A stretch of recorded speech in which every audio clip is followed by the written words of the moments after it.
Praise the lord. ಪ್ರಿಯರಾದ ದೇವ ಮಕ್ಕಳೇ, welcome to ಮುಂಜಾನೆ ಮುತ್ತು ಕಾರ್ಯಕ್ರಮ.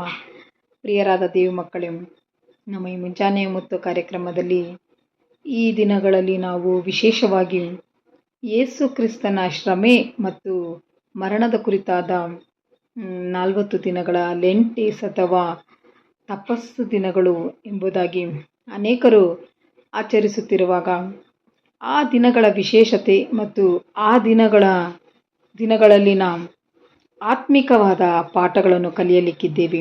ಈ ದಿನದಲ್ಲೂ ಕೂಡ ನಾವು ನೋಡುವುದಾದರೆ ವಿಶೇಷವಾಗಿ ಆ್ಯಶ್ ವೆಡ್ನೆಸ್ಡೇ ಎಂಬ ಒಂದು ದಿನದಿಂದ ಈ ದಿನಗಳು ಪ್ರಾರಂಭವಾಗುತ್ತದೆ ಎಂಬುದಾಗಿ.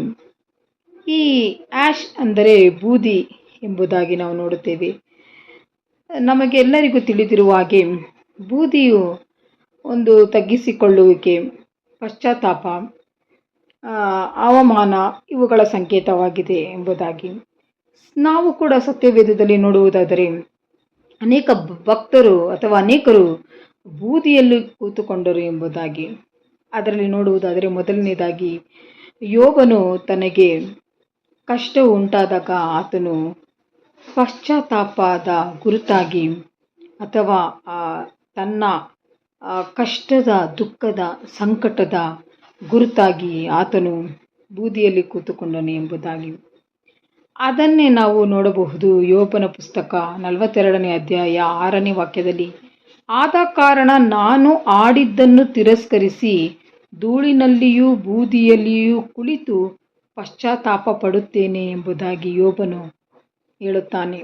ಪ್ರಿಯರಾದ ದೇವ ಮಕ್ಕಳೇ, ಬೂದಿಯಲ್ಲಿ ಕುಳಿತುಕೊಳ್ಳುವುದು ಅಥವಾ ಬೂದಿ ಎಂದರೆ ಒಂದು ಪಶ್ಚಾತ್ತಾಪದ ಗುರುತಾಗಿದೆ. ಮಾತ್ರವಲ್ಲದೆ ಯೋಬನ ವಿಷಯದಲ್ಲಿ ನೋಡುವುದಾದರೆ ಆ ಕಷ್ಟವನ್ನು ಸೂಚಿಸುವ ಅಥವಾ ನಮಗಿರುವ ಆ ಶ್ರಮೆಯನ್ನು ಸೂಚಿಸುವುದಕ್ಕಾಗಿ ಬೂದಿಯಲ್ಲಿ ಕುಳಿತುಕೊಳ್ಳುವುದು. ಅಂದರೆ ನಾವು ಬೂದಿಯಲ್ಲಿ ಕುಳಿತುಕೊಳ್ಳಬೇಕೆಂಬುದಾಗಿ ಅಲ್ಲ, ದೇವರ ಸಮ್ಮುಖದಲ್ಲಿ ನಮ್ಮನ್ನು ತಗ್ಗಿಸಿಕೊಂಡವರಾಗಿ ಈ ದಿನಗಳಲ್ಲಿ ನಮ್ಮ ಕಷ್ಟಗಳನ್ನು, ದುಃಖಗಳನ್ನು ಆತನಿಗೆ ಹೇಳೋಣ. ಆತನು ನಿಶ್ಚಯವಾಗಿ ಯೋಬನ ಜೀವಿತದಲ್ಲಿ ಮಾಡಿದ ಹಾಗೆ ನಮ್ಮ ಜೀವಿತದಲ್ಲೂ ದುಪ್ಪಟ್ಟಾದ ಆಶೀರ್ವಾದವನ್ನು ಕೊಟ್ಟು ನಡೆಸುತ್ತಾನೆ. ದೇವರು ಈ ವಾಕ್ಯ ಭಾಗದ ಮೂಲಕ ನಮ್ಮನ್ನು ಆಶೀರ್ವದಿಸಲಿ. God bless you. Have a nice day.